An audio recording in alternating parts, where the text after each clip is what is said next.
Napoleon, give me some of your tots. No, go find your own. Come on, give me some of your tots. No, I'm freaking starved. I didn't get to eat anything today. Oh, God. Gross. Freaking idiot. Idiot. Yeah, the world was introduced to the curly-headed, socially awkward moon boot wearing Idaho teenager by the name of Napoleon Dynamite. That was 16 years ago today.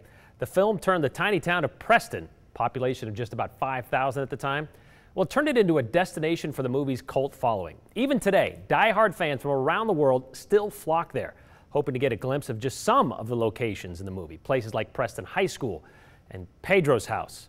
Shortly after the movie was released, that home, Pedro's house, was put up for sale.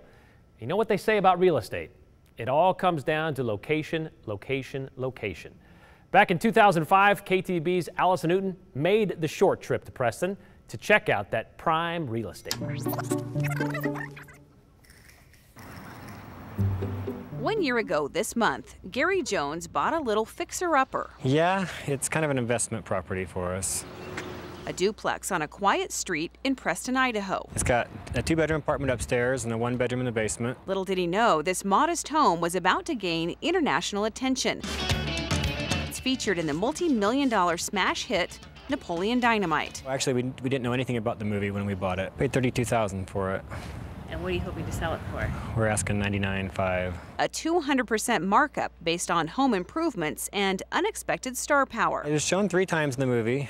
It's Pedro's house, and the main scene was when they did the bike jumps. You ever take it off any sweet jumps? In the movie, Pedro is Napoleon Dynamite's best friend.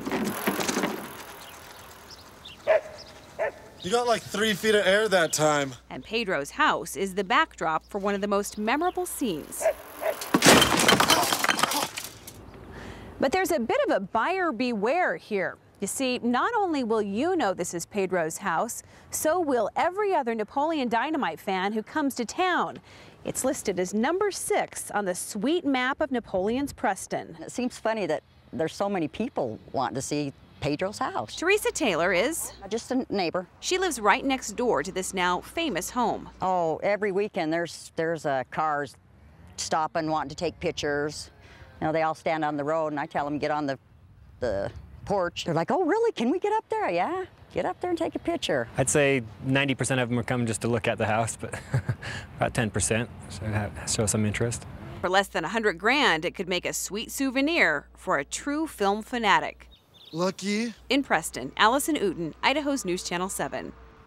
Lucky, that's my favorite. It's funny. $99,000, that's what they wanted to sell it for in 2005. Well, according to Zillow, get this, that house, built in 1935, which underwent a remodel in the last few years, now estimated to be worth nearly $215,000. And in case you were wondering, since its release in 2004, the movie has gone on to make more than $46 million. But you know what hasn't changed?